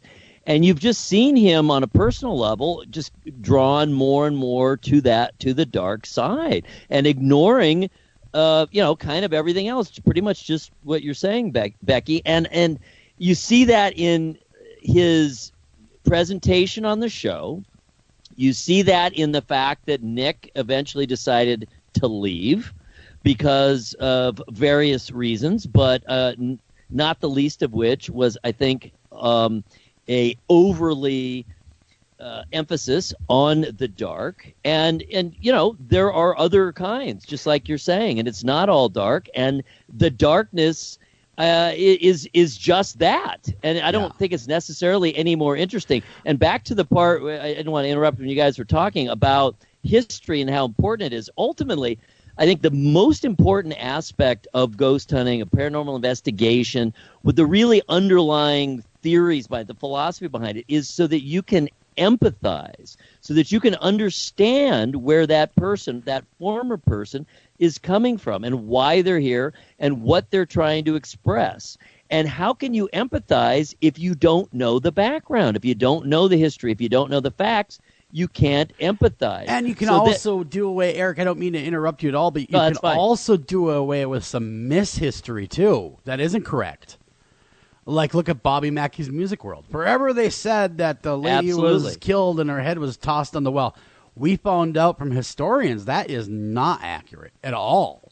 No, absolutely not. Yeah, because if you take it seriously, I mean, you guys both know that, I mean, anybody can make stuff up and say, oh, this happened and the head rolled right out on the floor because the lady got her head cut off or whatever it was. Yeah. I watched it roll around. Look at that go. Exactly. But when you take it seriously, I mean, isn't the point to validate your evidence and to validate what you've experienced? And, I say it all the time. If you don't care about that, then don't do it, because you're making everybody else who takes it very seriously look bad. Well, sure, and if you are a Zach, lead by example then. Right. And I don't want to, be down on Zach. The guy is a nice enough guy. He's just very business, and spending 4 days with him, you just get to see the behind-the-scenes guy. Sure. I totally appreciate that, and if you or I or anyone else are on a shoot for 4 days, we might not be the happiest bunch around either. But I'm just saying that some of the shows in general, that one included, because that is the big dog on the block right now. Mm-hmm. I don't know that they go far enough with their due diligence to A, make sure the audience knows this is entertainment purposes only, and B, do their historical homework. Because that has been something that has been yelled before. That, hey, none of that even happened, but yet there it is on national TV. That being said, I hate this. We got to go take a hard break. We've got no choice. Bomb the hour. We come back. More Becky Vickers. Don't go anywhere. We'll be right back right after this. No rape, baby, on my heart. Tell it like it is. I can't shake you, baby, from my thoughts. Your pictures on my fridge, and I've been winding up the old wax records, playing them for the kids. Them old songs light up in the dark. I like the way you make me scratch my chin.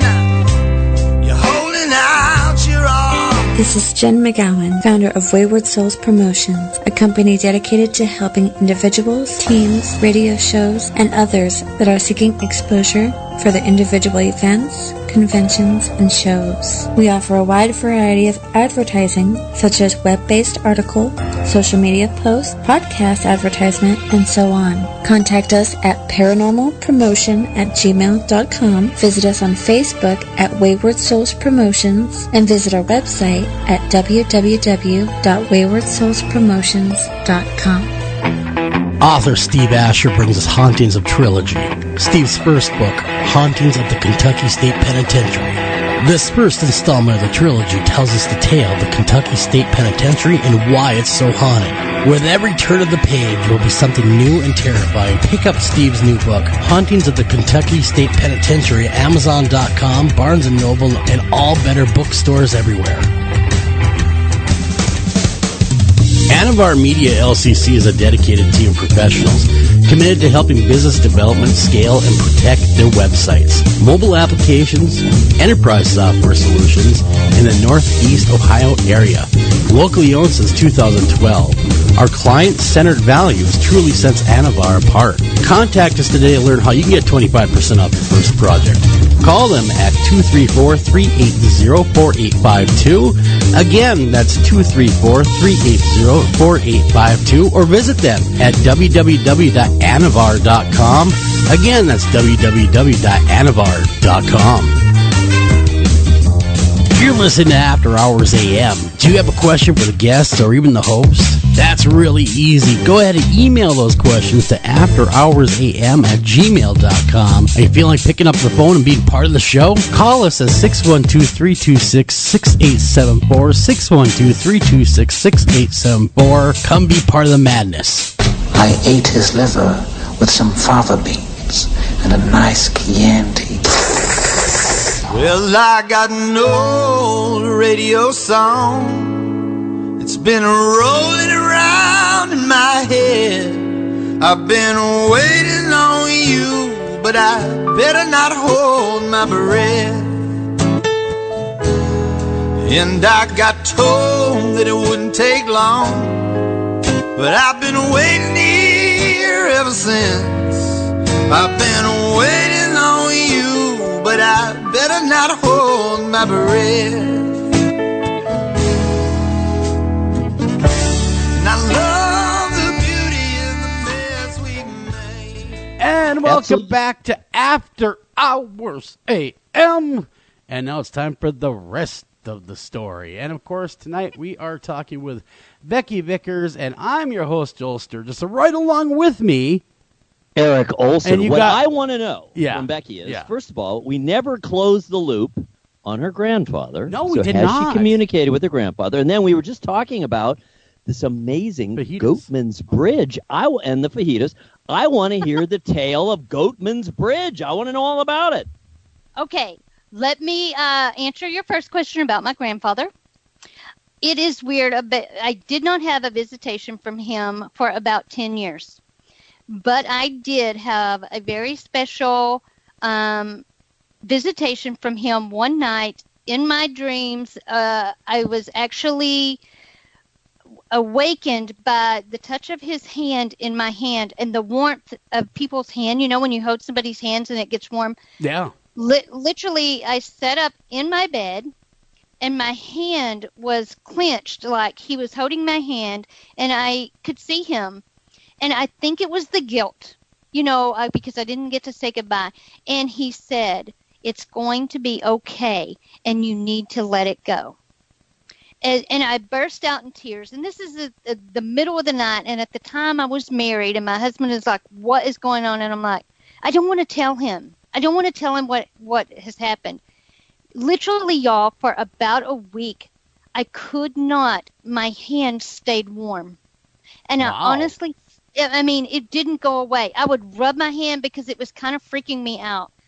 But I think it was just him saying, it's been a long time, but I think you're ready for this now. And so here you go. I'm with you every step until you're ready to let it go. And since then, I have not, because I know it's wrong. I know a few of my guests have told me, I don't call on him because in my mind it is so sacred, our relationship, that I don't call on him to come visit. Yeah. And everybody's, well, you're looking at it wrong. He loves you and he wants to come visit and you should call on him.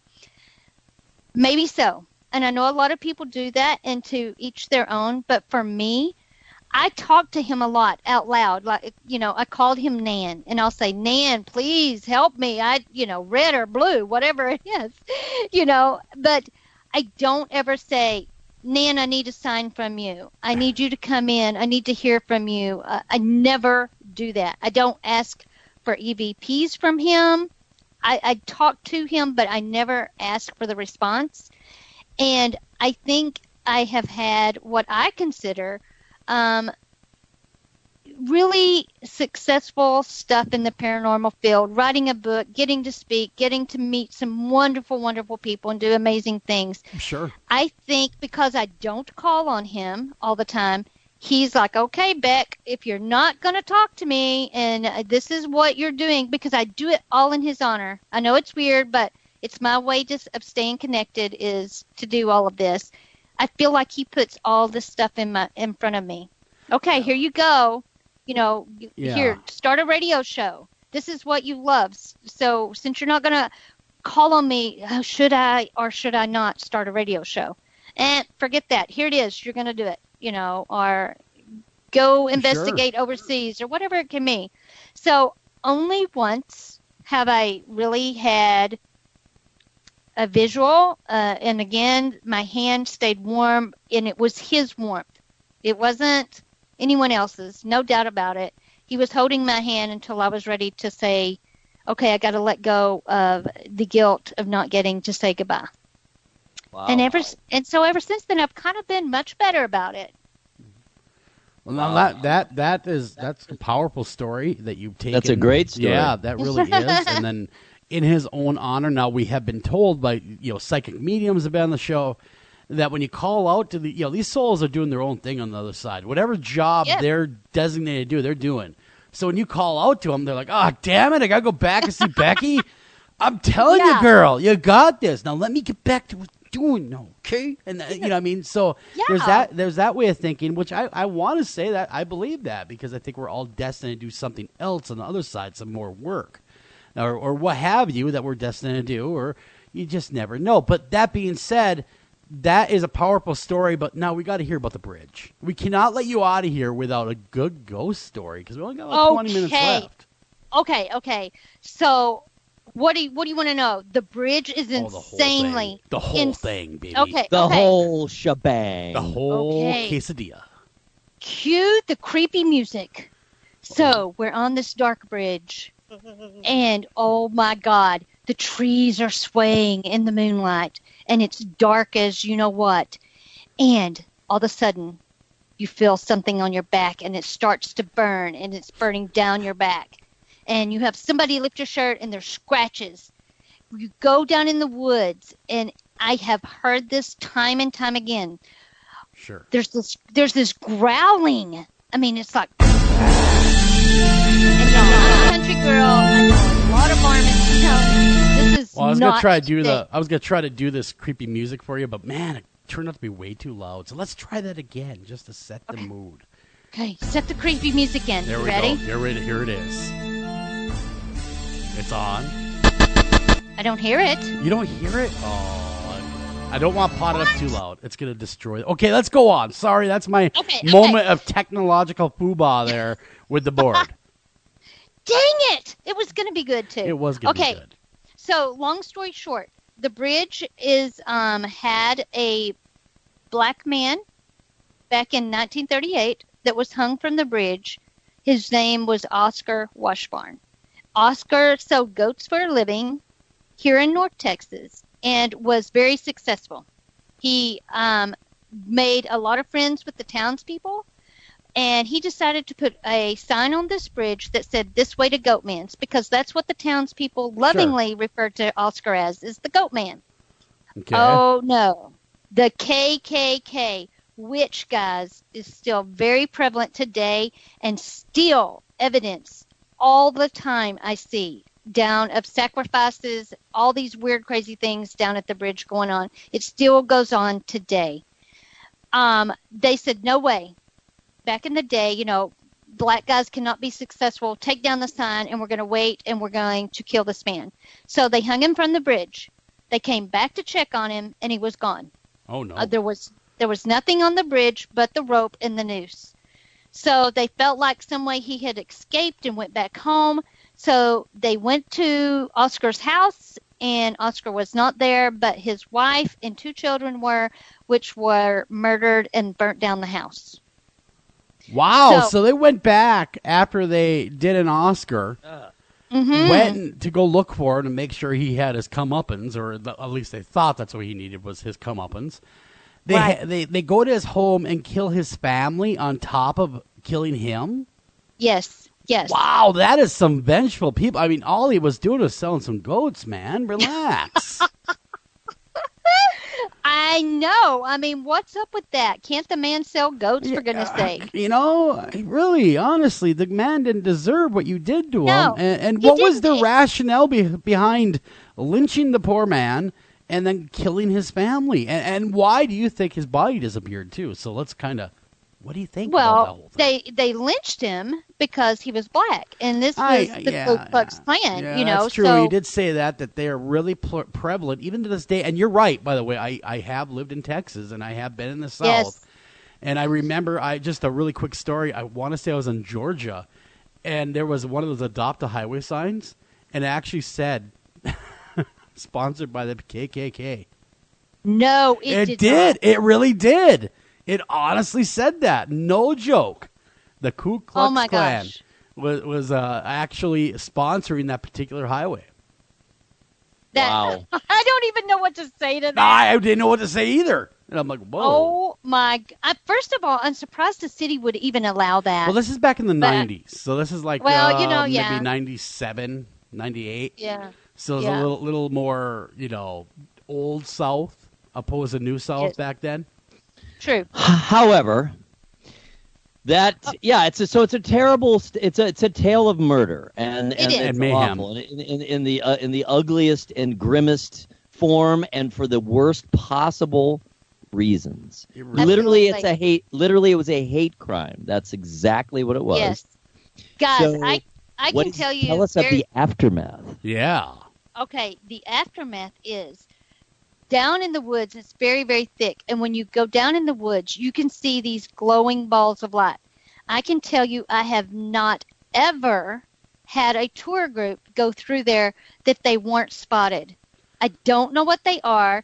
Legend has it, just legend, it is the lanterns of the KKK going through the woods waiting for Oscar. Wow. And these things swing back and forth like lanterns. And it's every time pretty much. It's just not like... Every single time. Really? So Every it's not single like time. ball lightning or anything, Nope. you don't think, that could be No. causing that look? No. Wow. You can ask anyone that's ever taken the tour, and they'll talk about the lights. Do you ever And stop? Do you ever just stop, Becky? I didn't mean to stop you there, but do you ever just stop when you see these and yell, "Hey, why you got the lanterns and stuff? Why don't you come on over here and talk with us?" Do you ever do that? Hell no, I don't. Oh, come on. I'd do it. I'd be like, "I don't care who you are. I see what's up your hood's this far. Come on over. Let's talk." No. But we have gotten amazing pictures of black shadows with cloaks on them. The pointed tops. Oh, man. I'm talking serious. That's one reason that attracted the Ghost Adventures crew was the photos that we had. Sure. And we have, of course, these amazing EVPs. People get scratched. It's an extremely violent bridge against women, because I believe one of the spirits down there is named Steve. And Steve was the Grand Dragon. The ghost. Yeah. He was the Grand Dragon of the KKK, and I believe he was responsible for Oscar's death. And this guy, seriously, y'all, was so evil. You can look him up. His last name is Stevenson. He was so evil. This man, he had 4 wives. His last wife, he beat her so badly because he wanted her to marry him and she wouldn't agree to it. So he locked her up, beat her, and raped her. And finally she agreed if he would take her to the doctor. And the doctor, there are records of this, medical records, that the doctor wrote cannibalism. Damn. Yes, because he had bit chunks out of her. I would say that classifies as evil. Steve Stevenson was not very nice. No. He, even at the age of 70, y'all, he was convicted of a rape of a 16-year-old. My God, this guy. Listen to him. Wow. He's a nut case, and he hates women. So a lot of times the women are going to feel grabbed, or they're going to get scratches. It happens a lot.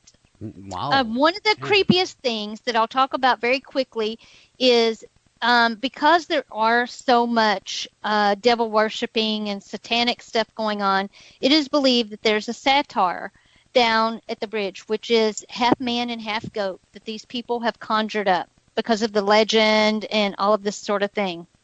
So one night we're sitting on the bridge. There's a small group of us, maybe 4 or 5, and we're sitting in the center of the bridge, and we're doing EVPs or whatever it is that we're doing. And out of the corner of my eye, I can see down in the woods, and I can see something coming through the woods. And I'm thinking, okay, it's just other people at the bridge because it is a public bridge.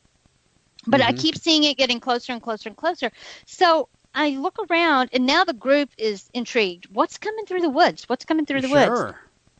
So I see this white gown-looking thing, and on the top had a head of a goat. And it was more like a ram. Like it had big horns that wrapped around the front of the base. So this thing walks to the end of the bridge, and I am telling the group, don't react. Just don't react. Don't let them know, anything.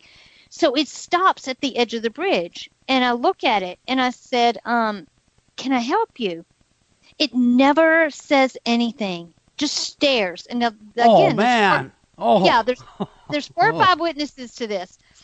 It simply turns around and goes back down into the woods. It doesn't, disappear or any of that stuff. We can see it walking back down and towards the woods.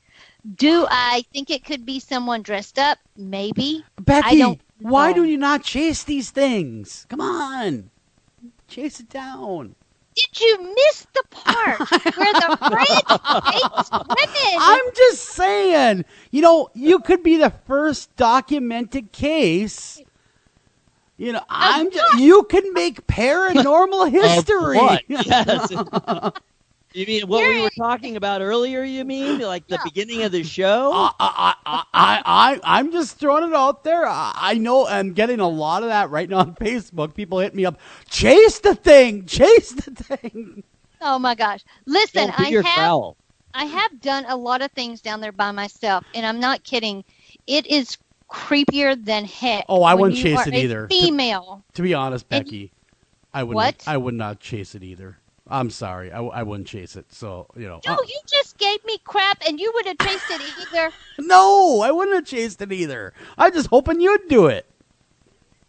Well, now I was feeling bad because I didn't chase the darn thing. Oh no. No, Don't I'm feel only bad. tough behind the microphone. Okay, I'm in my safe. I'm in my nice, safe, dimly lit radio studio. I'm safe. Listen, I'm talking to you. guys, I'll tell you what. You guys come down and go with me, and we will chase it. I will. I will watch Eric I will chase defend your honor. You belle of the South, you.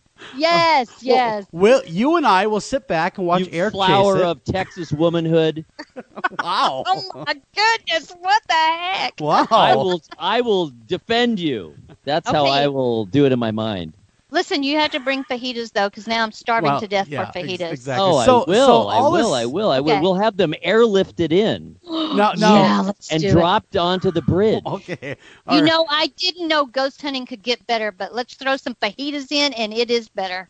Absolutely, better. and I will It be is there better. to defend your honor and Exactly. chase mean, nasty ghosts. On a serious note, though, all this is going on. You have the Ku Klux Klan. You have the tragedy Yeah. of the Goatman being really hanged for nothing more than being a colored man or a black man. His family killed. You have Steve Stevenson or whatever his name is running around the black hates women, Right. causing all this. My God, that is a haunted area. I'm surprised there has to be books written about the place. I mean, you would think that there'd be more media coverage over how haunted it is and more shows wanting to go there rather than just ghost adventures. Well, we have been approached. I know there is another television show coming next summer. I'm not allowed to say at the moment who it is, but it is somebody big on the Travel Channel, and they are very interested in the bridge. They want to do like a complete camp out. No Oh, wow. going filming and going out. They want to stay 2 or 3 days solid down in the woods. I'm telling you, that is a bad idea, but we'll do it, I suppose. Well, I'm surprised you haven't said there's a Bigfoot hanging around to boot. Listen, it's been talked about. I haven't ever seen Bigfoot. There are some creepy things, but who knows? I mean, This Yeah. is Texas. Everything's big down here. That so is true. That is true. I remember when I was living down there, and they would tell me stories about ghostly happenings and Bigfoot, and actually the Dogman I think might have got his start in Texas if I remember correctly. And El Chupacabra is big down there. I heard all about that too. I know one thing about Texas. What's that? There's no basement in the Alamo. No, there is no base in the Alamo. You're right. You're right. It's one of the great lines from Pee-wee's Big Adventure. So are you? Are you? You're gonna go with this film crew. You're going to personally show them, give them a guided tour of the paranormal happenings of this bridge. I wonder if they will be brave enough to give chase. I really am. well, you know what? They're brave enough to want to spend the night. there. Exactly. One I of mean, the- if they got those kind of cojones, you just never know. They might decide to bring the Nikes. Let me tell you another thing that is not paranormal, but is extremely serious at this bridge, and it is loaded with venomous snakes. Yeah, diamondbacks and Oh my God, yeah. copperheads, Yep. water moccasins. And don't forget, black widow spiders are big down there. Heck yes, you don't want to mess with those. No. So they're not only they're facing the paranormal, what might happen to them if they do give chase, but they're also facing the critters that are equally or more deadly than any spook, specter, or ghost you're going to come up against. Right. It's Hey, Becky, this Yeah. is hard to believe, but we are down to our final 7 minutes. Why don't you tell us? I was reading your very fine blog, which can be found where? What is the address of that blog? Well, Eric, I am so glad you asked. It is BecksGhostHunters.com. Why don't you tell us a few of your most recent ghost hunts? I thought they were fascinating. You had all kinds of evidence. Just maybe pick the most recent one or just the most active one, because it looks like you've been doing lots of things lately. And everyone should go and check out your blog. It is rife with evidence. You got pictures. You got EVPs. It is a very nice site. I commend you. Oh, well, that means a lot coming from you. Thank you so much. I appreciate that. You're welcome. I will talk about probably one of the most haunted places that I have ever been, and it was just recently in the past couple of weeks, and that is in Alton, Illinois, the Mineral Springs Hotel. I had not ever heard of this place. It was brand new to me, but the owners are fantastic there, and they allowed us to investigate the hotel at night. One of the most amazing things about this hotel is it is built over a slaughter room. Oh. Talk about having the creep factor. Yeah. Totally. Oh. They used to have all of these pigs down in the bottom part of this hotel, this basement, and would slaughter them literally in this room and hang them from the ceiling. So, when you go, you see all the little hooks down in the basement, and it's just a creepy place. That does sound super creepy. Now, if it would have been in Texas, I would have expected you to now say Leatherface popped out with a chainsaw. It's like that. Yeah. Listen, it is like that. It is like that. We have some amazing EVPs that we have from this hotel. We saw shadows, unbelievable shadow figures that were just coming in and out of the doorways. One of the coolest things I think that happened, and I'll go ahead and share it with you guys. I haven't blogged about it because I'm trying to put it together in a video because we have it on film, it was probably 4 o'clock in the morning. There are only 5 of us girls in the basement, in this ballroom where we're seeing these shadows. We're the only ones in the whole hotel. We're sitting all on the floor, and we're filming, and we're talking to the shadow person, can you tell us your name? Did you just move past here? Did you just do that? Okay, guys, seriously. I look up on the staircase, and it's an L-shaped. It has a big bend in it, and it comes down to the ballroom.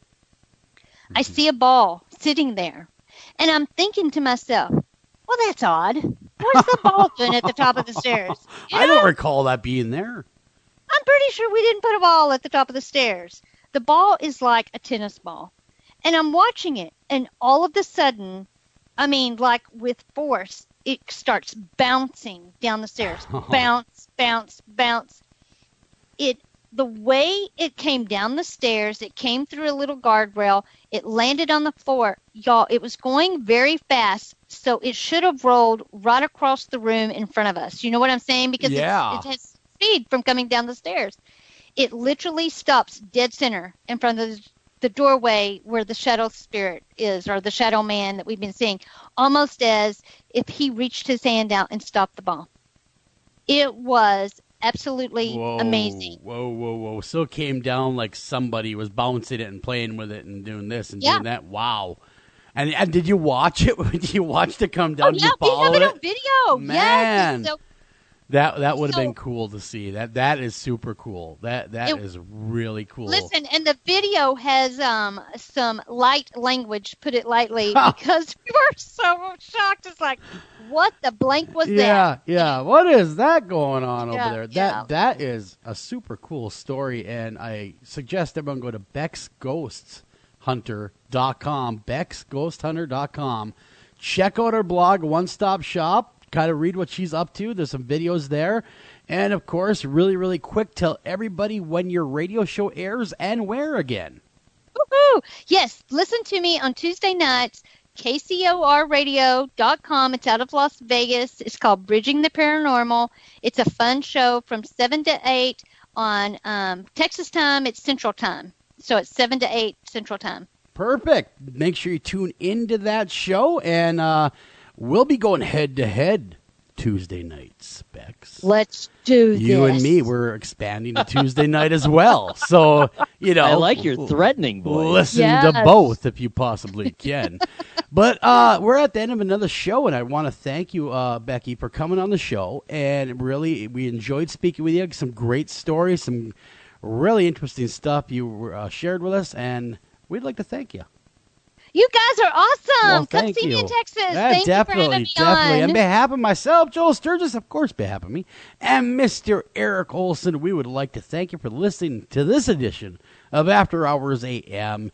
Man, check out Texas. It's definitely the place to be, and look up more about your history in your area. Thank you for listening to this edition of After Hours AM, and please remember to like us on Facebook and also follow us over on Twitter.